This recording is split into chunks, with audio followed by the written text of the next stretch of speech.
Talking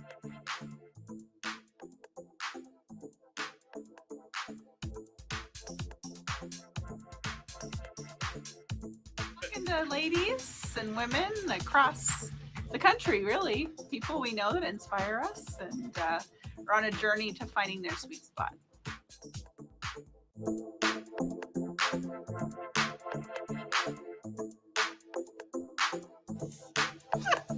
The sweet spot.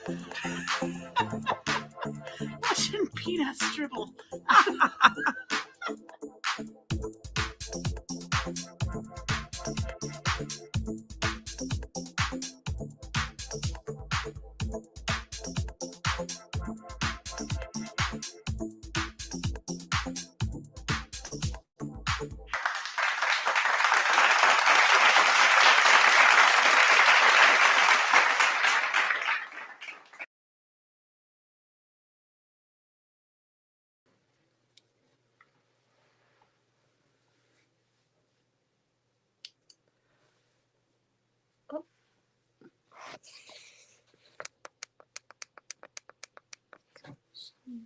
She's muted. Are you muted? I think you're muted, Lenora.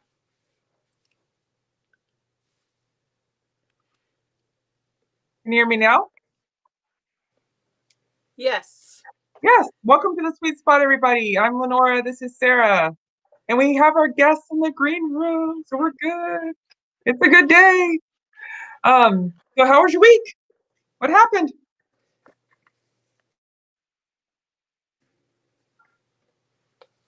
Sarah, how was your week? Oh, my computer's doing that funny thing again. Hang on, let me. I can hear you just fine, though.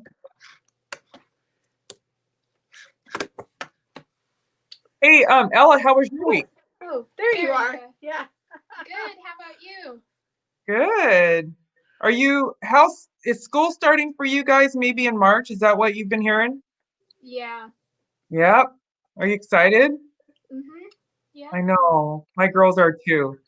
They're super excited. And I can't wait for them to go to school. Yeah.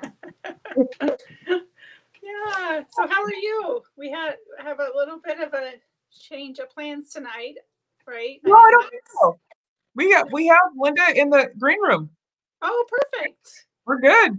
Nothing's Yay. changed. All right. Yeah. All right. Golden. We're Yeah. golden. Good deal. How was your week? I think it was good. I mean, better than last week, but then actually worse, maybe because there's more information coming out about the domestic terrorists that had tried to take over the White House area. And Yes. I didn't even know what to say. I'm still baffled by the whole thing. So, Yeah, we had one of the office directors today wrote, kind of sent an email to all of her staff. I was really impressed because she was just recognizing that some people are probably really scared right now and feeling really uneasy. And so she actually created like a phone tree, like okay. volunteer type, if anyone was not feeling comfortable going out of the house and you needed something, and people stepped up and like, yeah, if anyone needs anything, I can bring you groceries. I can bring you, so the whole point kind of I kind of hang on to that. Like, even among these terrible things that are happening and all the fear, there's, by and large, people want to, I think, help each other out. I guess that's what I'm trying to say. It was refreshing to see people coming together to help each other versus just fighting. Incite violence. Yeah. I think it's a 80-20, like I'm hoping that it's like 80% of the people are just good and they want to help and they're kind. And then there's this 20% that are like, why don't you guys go find an island? How about that? Yeah, go back to 1865. Yeah. And, rethink, reevaluate your life choices. Yes. I was talking, I have a coach that I talk to every now and then, and I was talking to them today, and and they started out the conversation with like, how's your, we're like, hey, because we hadn't talked to them since the New Year. And then they said something about like, the New Year's just a great time to restart and refresh, which I totally agree. I love just kind of starting over. And then they said something about like, and I've set my professional goals, and I'm like, oh, okay. Yeah, that's not something I've ever done. Yeah. I'm like, why did you get on it? Like I have some personal goals that I've set, like I'm trying to like walk every day. Like that's one thing that I'm just really trying to focus on, and that's enough. And then just I have some organizational things I want to do around the house. But I think my big goal this year is just like I gotta exercise and I have to stretch. So it's like I've been to the chiropractor and he's like, you're just too tight. Yes. So I have to like roll and I have to like do all these things just to like get it going because I'm getting old. And Yes. so I'm just trying to focus. This is the year of just focusing on my physical, which is good because next week we have a cousin of my husband. I guess she's my cousin too, but she is a cross state champion. She's going to talk to us about physical fitness and just how to stay in shape. And she's pregnant now too, so I can't wait to hear about that. Like, you're like, what? I know. Yeah. Gonna be That's cool. exciting. She's awesome. Yeah. That's So anyway, cool. how about you? How was your week? Good. I think, yeah. Pretty uneventful, I guess. Yeah. Just good. Yeah, ups and downs. I think I really continue to kind of ride this Corona coaster, as I affectionately call it, where I was actually telling Ella the other day that some days I wake up now and it feels like this is just life. This is I know. just normal. Get used to it. Yeah. And then some days it's like, why? What is going on in the world? And I'm so tired of being trapped in my house. And I want to go out to dinner. I want to go to coffee with a friend. I know. I want to go to Starbucks and sit down. Yes. Yeah. I know. I do. I'm gonna start making a list of all the things I want to do. Like the first thing I want to do after the pandemic is I'm going to go sit in a coffee shop. You and I we're going to meet up at Ricardo's. Yes. Oh my gosh. Happy hour. Yes. Oh gosh. Yeah. Yes, please. All the good stuff. I'm going to exercise without a mask. Right? You're going to breathe. Like a mask burning party or something. I know. I don't know if we're ever going to be able to burn the mask. I think it's going to be around for a second. You're probably right. Yeah. Dang Maybe it. Symbolically we can do it or something. Yeah, exactly. Yeah. All right. Well, maybe we should tell us about our guest. Who's going to be on today? Yes. So I am super excited. Linda is someone that I met actually through Ella. She has started a nonprofit in town. There are other organizations like this around the world, but this one is our local one called STEP. And I'll let her explain it a little bit more. But essentially what she does is she connects elders with teens. So cool. And she facilitates conversations between elders and teens to really bridge the generations and to build a deeper understanding between generations. So I think maybe if Ella's willing to, she can share her experience later. But I think she found it very rewarding. Do you want to say a little bit about it before Linda comes on? Or? Yeah, it was super interesting to be able to have those conversations and build those relationships. Do you remember what you talked about with the one person? That one? No. Putting her on the spot. I know. She's like, Mom. Yeah. All right. But yeah. Yeah. Okay, good. So Linda's waiting. Let's say hi to we've got a couple people watching. We typically don't get a lot of people watching, but we get a lot of views afterwards, which is fine. So if you're watching, please say hello, put your name in the chat so we can give you a shout out. And then we'll bring Linda on. Hello, Linda. Oh, I think you're on mute too. Hi! Hey! I have no idea what to expect, you guys. Sarah, you're just like, you want to do this thing. So this is really, really fun. I'm just like, Easy. what? I'm the only one, and Ella's here. So thank you so much. It's really exciting. Yeah, thanks for being on. And I want to say real quick hi to Janice. She's watching. Cool. Okay, so Sarah, let's go. Let's ask questions. I'm so excited to learn more about what you do, Linda. This is Well, really let me cool. tell you, we're Yes. the only ones around the world doing this. We No, are. Okay. I just had to say that. So we started STEP, Sharing Teens and Elders Project, 7 years ago here in Olympia. And what happened up till that time was I worked as a brain trainer. So I worked with youth and elders, helping them with memory and processing and thinking speed.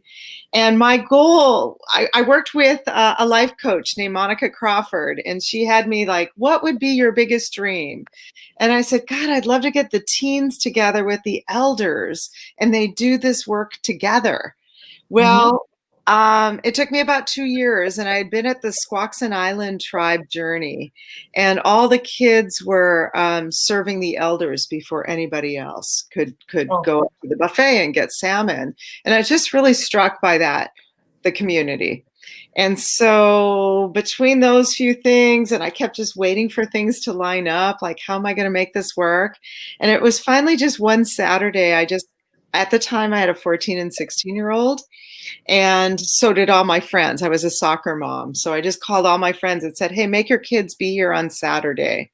And I also had a relationship with Boardwalk Apartments, which is down there near Farmers Market. And so I called a lot of the elders there and said, hey, I'm going to bring some kids over and we're going to play brain games.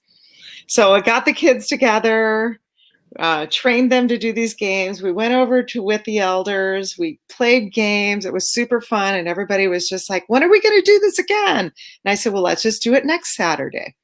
So we did it the following Saturday. And about the third Saturday, one of the boys, I went to hand out all the game bags. And one of the boys said, oh, I don't need my game bag. I just like talking to them. And then the next week, another teen said, oh, I don't need the games. I just want to talk. And that's like a program was born. And it ended up turning into more of a communication program. And so fast track over the years, we tried all things that worked and didn't, and had drummers come in and improv groups and got awards from DC. And then COVID hit. And so we went from in-person to Zoom, and we never stopped. So we've been on Zoom as STEP since last March. I think it's been almost 60 weeks. And the cool part is that last year we opened a chapter in Victoria, Canada. And so now that we're on Zoom, our Canadian chapter is on with the US chapter. And that's what really makes it different. And some of the college kids that helped me start it are also back on the call, and they are in LA and South Carolina and North Carolina and New York. And so all of a sudden, even though it's not what it was like when we were in person, but it's even more. It's really cool. Anyway, that's a little background about STEP. It's every second and fourth Saturday right now. Everybody's invited. And I can share that link if somebody wants to know it. Yeah, please do. So so for instance, when Ella, I don't know if Ella's done it recently, but like when they do the virtual, you're in Zoom, and are you doing breakouts eventually? We do breakout rooms. We have a topic. We're topic specific. So we start off with a bunch of exercises like land acknowledgement, welcoming, moments of silence, deep breathing. So we really step into the space. And I think that's part of what makes it work on Zoom. Yeah. Who would have expected? So what was your last topic that you figure it out?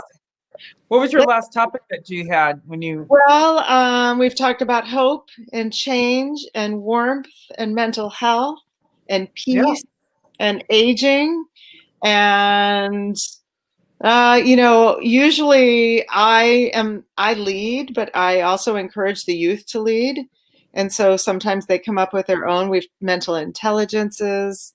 We always have live music, so we always end with a song, and it's usually one of our own that are singing playing That's cool. music. So we want to still appreciate the arts, and it's just really cool. And somehow we've captured the magic almost this far away from the magic we had in person. Of course, in person's always going to have a little bit more depth, you know. Yeah. But yeah, it's What- good. Very cool. Linda, what do you think, if you can share, like, what do the teens get out of this? What is the benefit to teens? What are the benefits to the elders? What is it building? Well, I'm finding that now that we're on Zoom, and they're not only teens, we go up to 24 years old, so they're also college students, and they're kind of now the mentors on Zoom. So I feel like this platform has kind of taken away, I mean, not taken away, but it's just added this other layer. So what are they walking away with? Well, yesterday I got a message from Maria, and I wrote a reference letter for her, and she's now got accepted to be interviewed for medical school, one of 600 interviews out of 5,800 applicants. And she Wow, said, that's I cool. think that my experience with STEP and your reference letter really helped. But it's not just that. I mean, hopefully they're walking away with a better understanding of elders, because we're all going to be elders if you don't feel that way anyway, Right. already. And so I'm really hoping that the youth have an understanding of the value of our elders. We're not really a society that always has the value like Indigenous communities and Latinx communities. There's other cultures that really revere the elders. And I think generally Americans don't always have that. And Americans is a big thing, but it's something that we need to work on. So hopefully the youth are walking away with a better understanding of the value of our elders, maybe a better understanding of aging and what that looks like. I mean, as people get older, they're invisible.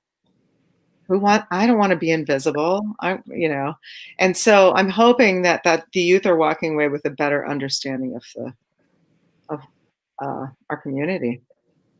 And there's another piece that happens too. When they're recruiting other people, when they're talking to elders, even when they're in a breakout room with other youth, they're learning leadership qualities, how to say, I don't agree, hopefully, how to say, I'm just here to listen today, and to really be able to know that they have a choice in their voice and that they should use it. So there's a lot of work around that, to make sure that the youth learn to find their voice sooner than I did, which was not even that long ago. And I'm not even sure I've completely found it yet, but I think that can be a really good trait for the youth to find. There's a comfort level in talking to somebody that's 80 years older than you, or 70 years older. This is the grandma that's not going to ask you about it the next time she's on the phone call with you. So there's a certain anonymous quality as well. Do you know what I mean? Like they're building a relationship, but it's far enough away that you can really open up. So we're always surprised by that. One man recently wrote me and said, "Are you a therapist?" Because sometimes it feels like a therapy session. I'm like, I know, but it's just that we've created such a safe space for everybody to talk. And there's 20 to 40 to 50 people on the call. This isn't just 6 people. This is a good handful of folks, but it's cool. That's really cool. As serious as it can get, it's super fun too. Or they wouldn't keep coming back, Yeah.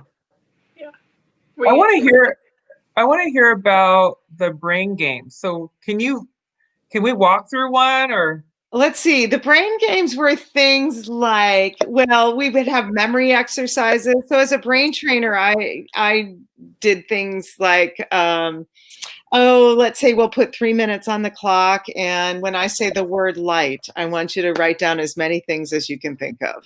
Right. Lighthouse, light bulb, bright, wherever, sun, whatever comes to mind. So it was things like that. So there were really more fun, active things, but it was also a way to activate, how are you going to think of things? Are you going to go through the alphabet? What's your system? Right. So it kind of was a crossover between my professional work and what I love to see, which was the young and old together. So that was one example. One time we did a thing where each youth had a different talent they were going to teach, or maybe Okay. the elder had a table. So every 10 minutes or so, you rotated and you learned how to knit from Peggy.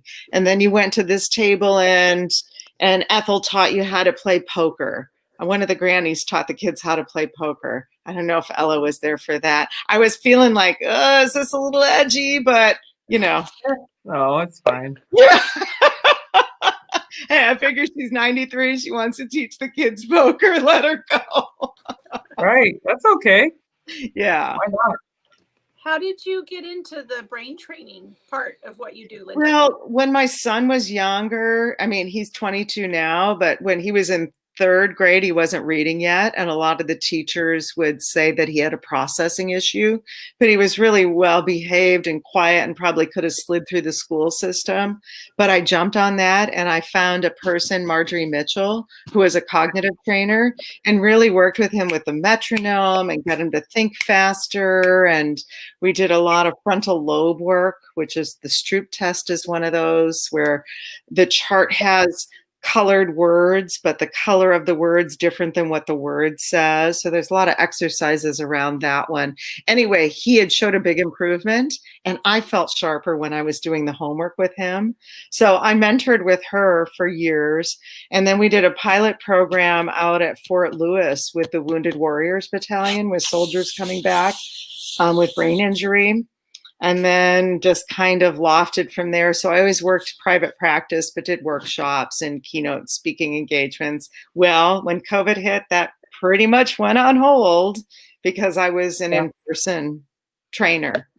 And so, yeah, that's kind of waiting for it all to open up again, really. I haven't done much with that on webinars or things. Every now and then I have schools that I've worked with, but really kind of had to shift that.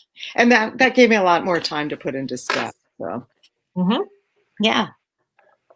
So cool. Is there anyone, Linda, that can you trace back your, like this dream you had of creating this intergenerational, these conversations? Do you trace that back to any specific thing? You know, I loved older people when I was a kid. I mean, it's funny. That's a great question, Sarah, because I find that anybody who's involved with the elder generation has this, I loved my grandma, or I spent a lot of time with my auntie. It's kind of funny, like when I run around in these senior working circles, like we all have this memory. Well, my grandma, I loved her. So, wow, I'm going to get into it. But my dad was an immigrant from Hungary and a little bit older. And my mom was 16. So she was pregnant with me. Her parents disowned her and him. And so I love my grandma because I wasn't allowed to see her, was part of it. I mean, she was super cool too, but I could only see her when my dad wasn't around. So I think that really increased my love of elders, maybe, or that was my experience. Love my auntie. She was a smoker. She drank her scotch, but I loved when I got older, just spending time with her as well. And now to this day, my best friend is 98 years old, Dottie Moore. My mother-in-law, I spent the evening with her last night and she's 93. I just find sometimes, well, and I love the youth because I never have really grown up. So the young kids are still like, yeah, like my kids are always like, Mom, you're not really that cool. Like try being cool. But I'm like, what? Yeah, I am. But I just find, you know, even my kids will say to me, you need friends your own age. And I do have friends my own age. But there's something about the other generations that I find there's less judgment. There's less of a way that you have to be. Like when I'm hanging out with Dottie, I'm not saying or doing anything that I get in my car and go, oh, maybe I shouldn't have said that like that. Or maybe she didn't take that the right way. Or, oh, I hope she didn't think I meant, you know, I just feel like I walk away and I'm not really second guessing my friendships. And that's not to put, I mean, if some of my dear friends are watching this, I don't want to discredit our friendships, but I just find that sometimes the other generations, especially my elders, I don't know. There's just so much learning from them and so much less judgment that I just, So what are your plans for like 2021 with this whole program? What are you you thinking know, about? we're just gonna have to keep doing more of what we're doing. I'm trying to think a little bit out of the box. We've tried the Pen Pal program. We've tried calls. I'm not quite sure what it's going to look like other than more Zoom and getting more creative on Zoom. I don't really see, because we're in Canada, I feel like the Canadian opportunities are going to open up before they will down here. So we'll just have to see what happens. Maybe do a little bit more art, because I think I could like deliver art projects to their house and have them do it on their I own. was thinking, yeah. Really trying to think out of the box. We had some really cool things we were about to launch, and everything as far as concerts and flash mobs and all kinds of crazy stuff. A sit-in human library, and that all fell to the wayside. So I hope at some point we can do some of this crazy stuff. We had a big party last summer. I'm so glad we did this. Not last summer, but the summer before, I guess now. And it was at Priest Point Park, and we had a live band and we had a barbecue. And it was a chance to get a lot of the elders out at Priest Point Park or in the woods in a place that they're not normally getting out to. I mean, they might take dial-a-lift to the store and back, but they're not actually sitting out in the middle of the woods all day Nature, long. yeah. So I was really hoping to give more elders those opportunities before they passed. Have you guys done any like having the youth record the elders and kind of interview them and to talk about? We haven't harvested the stories like I thought. I mean, I didn't think that we would actually still be around this long. So looking back, there were some pieces that I would have done differently and done a lot more recording. So we've played with that. We did do it a little bit. And then my one filmmaker kind of went off to college. And, when my youth get involved in like the social media pieces, they're always a little bit in transit. And so it's been a little bit more difficult. We haven't been as good about that, but maybe this might be the year that would be a little bit more better with the actually harvesting and recording the stories. Yeah, that's important for sure. Yeah. What sorry, I keep coming back to this idea around, because similar where I have this really profound relationship with my grandma, and I could go on for hours and hours about how that relationship shaped my life, was so much for the better. And I always kind of wonder, like, why we as a society we've moved away from that. It feels like, anyway. I don't know if Lenora or too, if you guys agree or not, that like, why don't we place as much value on our elders and really nurturing those relationships? I don't know what happened. Part of it was with the segregation of like the nursing home thing. Like all of a sudden, like you're going to a nursing home, or which nursing home. So there was actually a systematic kind of thing that happened where we started to separate elders. If you look back, that was part of it. We don't just move grandma into your house. We'd love grandma to move in with us. We can't get her to do that. She doesn't want our craziness. So she likes having her little place to herself. So I think that was part of it, that slowly we separated. Kids went to preschool. Now we've separated out the 4 and under. If you're retired, now you're going to go move into this place. And it just, I think culturally, it just separated a little bit. Yeah. One of the cool things that I think is happening is that the youth are able to teach some of the elders more modern or more current times. So talking about racial equity. Kids can actually talk a lot more about what that looks like for them. My kids are mixed race, and so are several of the kids that are on the calls. And so just talking a little bit more about their experiences. There's terminology and queer theory, LGBTQ communities that we're just about to get into a little bit more if we have a I want a professional in the room.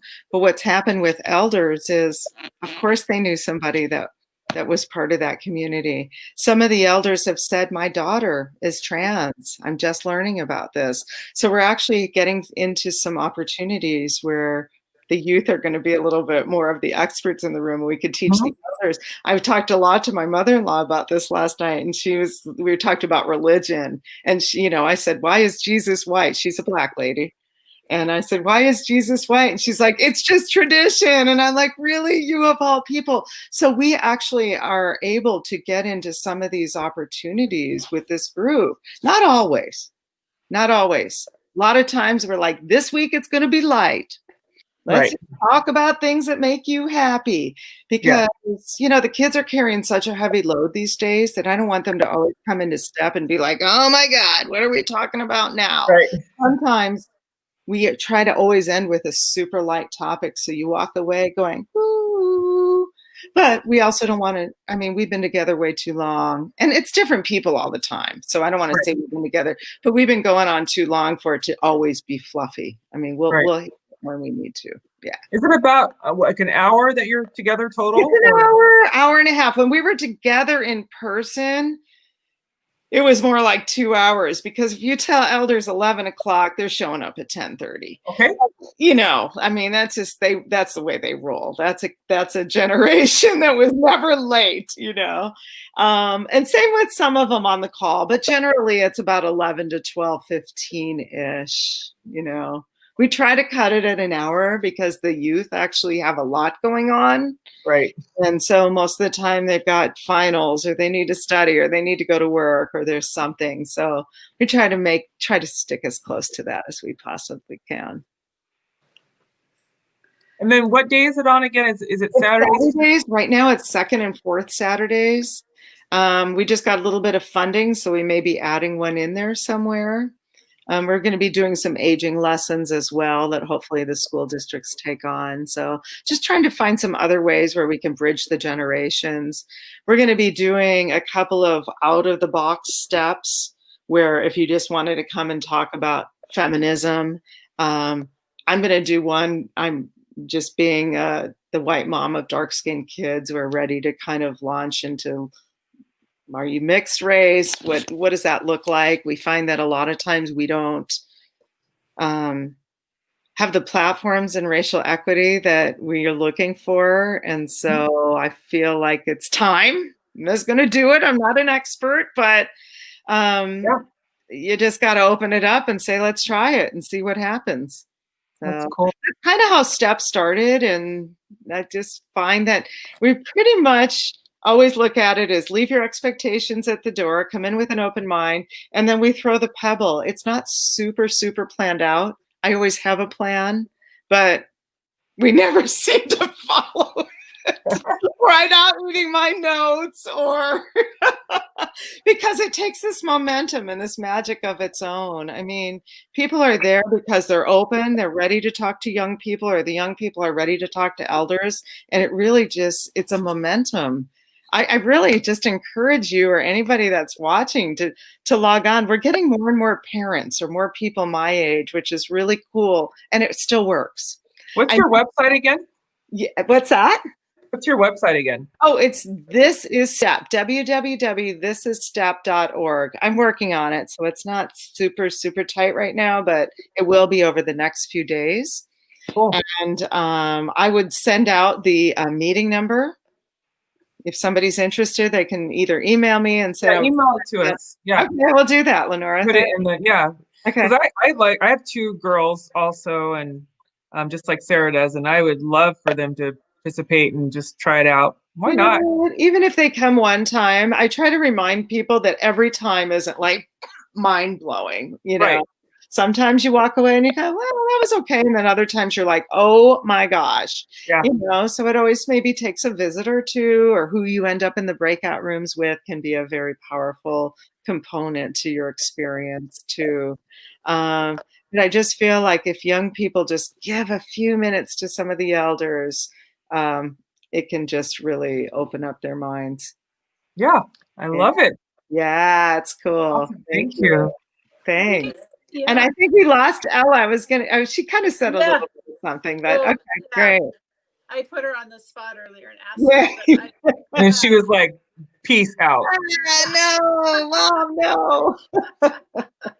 she's such a good sport. I found like right now my kids have been doing this. I mean, they've had to cut out leaves and, I'll call them in the night and be like, what do you think if we do this and do that? And I can see in the 7 years that they've had to do this, what a difference it makes in their respect for elders. I'm just so proud. Like I have no quandaries that I'm going to be very well taken care of, whether I'm just in a room or not. They will not be leaving me alone anywhere, no matter what my financial situation is. They really know the value, and that's been really exciting to watch. It feels like such a powerful way to build empathy, which is really hard to just, you can't really teach empathy from a book.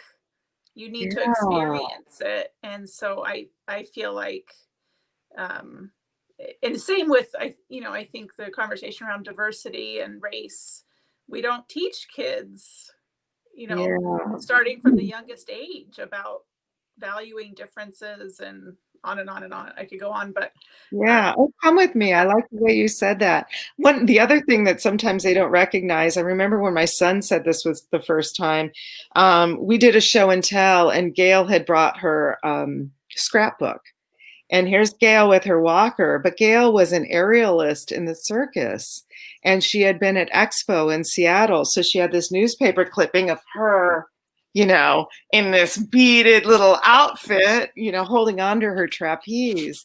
And my son was partnered with her that time, and he just looked at her and looked at the thing and looked at her and looked at the thing. And when we were walking back to my office, he goes, wow, Mom, old people have lived really interesting lives. It was almost like he never once saw her as that woman until he saw that.